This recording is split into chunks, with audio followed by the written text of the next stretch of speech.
All right, just pulled in. My dad knows that I'm coming, but he doesn't really know why I'm coming, so I hope this goes well.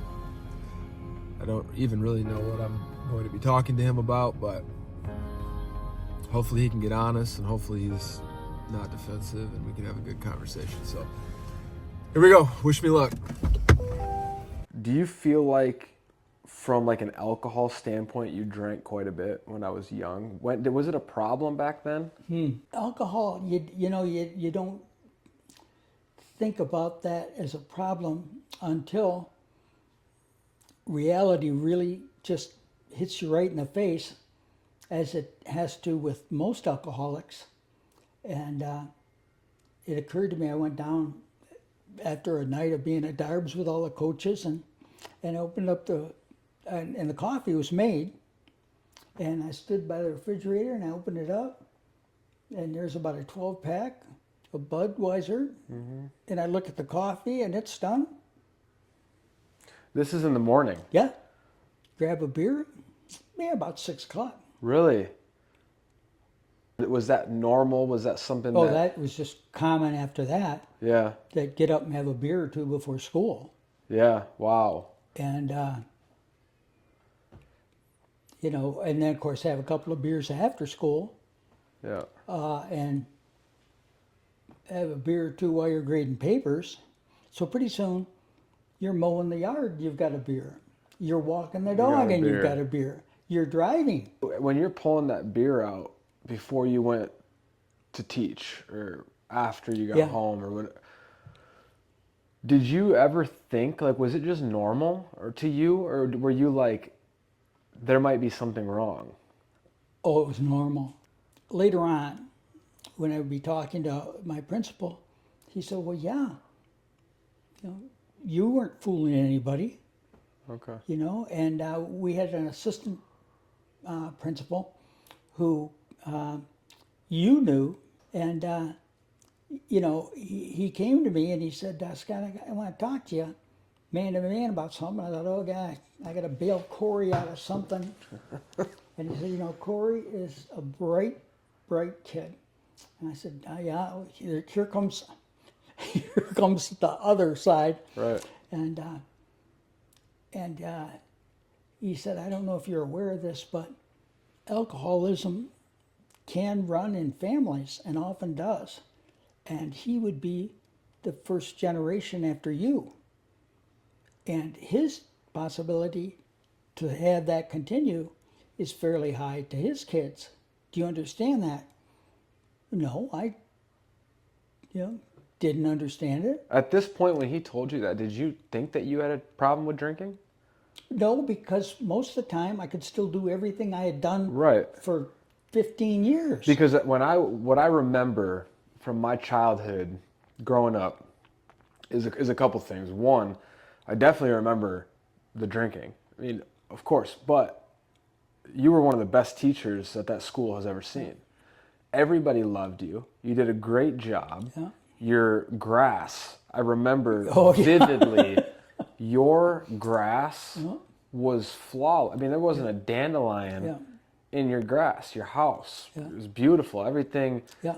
You did a lot of work training dogs and bird hunting, and it was just kind of like, so I guess when I start drinking, it's not like that. See, when I drink, I don't do anything. I black out for weeks until I end up in a rehab. So to me, looking back, like, it's hard to consider you an alcoholic because you're not only going to work, not only caring for your responsibilities, but also you have hobbies and you have friends and you get together with these people and you do all of these things.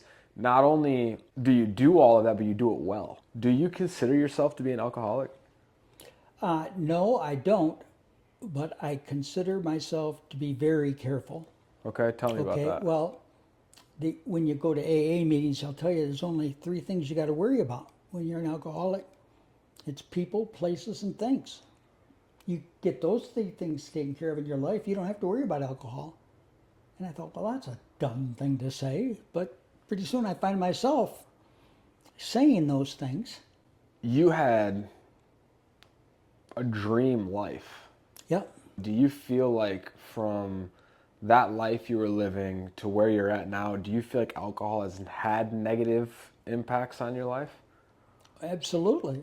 And I guess the reason why I say that is because when I drink, I'll leave my wife, I'll leave the kids, Yep. I'll leave Yep. all of this stuff, and then somebody will say, how could you pick alcohol over your family? And I understand how screwed up that looks. I Sure. get how bad that looks, and I can't explain to a normal drinker why it is that I would choose alcohol, but when I do drink, I will choose alcohol over pretty much anything in my life. Well, and that's the thing. People who are not alcoholics say, well, why don't you just stop? Yeah. I mean, that's their attitude, which I understand. But I said, because you can't stop. You Right. don't stop, and you don't want to stop, Right. no matter the consequences. Right. You think that you're taking alcohol, and in the end, alcohol takes you. Wow. Yeah. Do you feel like alcohol's had that type of impact on your life? Oh, most certainly. And Yeah. it's the only thing you take to think, well, I'm fine. These other people just don't understand how to Right. drink. What would you do differently now if you could go back, if anything? Would you do anything differently with me, with our life growing up, with anything? All the problems I had in life centered on alcohol. Every problem. That's a pretty profound statement. So if you want those problems, you already have a family. They're looking at you, you know, and they want you around. And, you would hope that you're around to see their high school graduation and to see their marriages and to be there when things don't go well for them so that they can ask you, what should I have done different or what can I do now? If that doesn't mean anything to you, just keep on drinking because it'll happen. Right. Because pretty soon they won't come to you and ask. This isn't a good time to talk to Dad about this. Who's been drinking? If you want to take that away,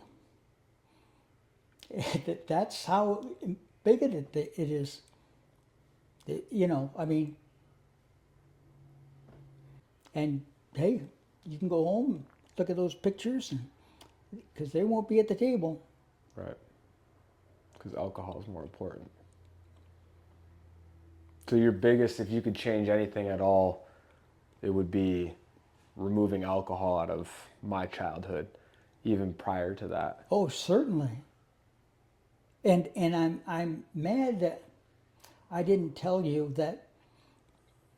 Of course, maybe I didn't know at the time, but one thing that happened when I was going to AA meetings is everything we all had in common, and it was all different levels of education and everything.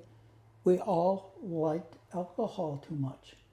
And from the time we started first drinking, we said, and I didn't notice that until I thought about in my days when I'd go to a party and people would have one or two beers and that would be it. Not me. And I would be off to the races. It's a terrible disease, and after it takes everything from you, you'll be happy to die because you won't want to live like this. One piece of advice from your 70 years on this planet. You have any idea what you'd tell them? Oh boy. You have to be very honest with yourself. And don't use drinking of alcohol as an excuse to get away with something that you did wrong or you should have done. Do you know what I'm trying to say? Yeah. I mean, man, I'm going to go over the beer and have a beer, I mean, she doesn't know me. She just doesn't understand. I don't know how many I call it conversations with the refrigerator, which, by the way, would be a great That's a good book for alcoholics. Yeah. Conversations with my refrigerator. Because good. all your friends and everybody's gone. Yep. But your 12 pack, and it's going too.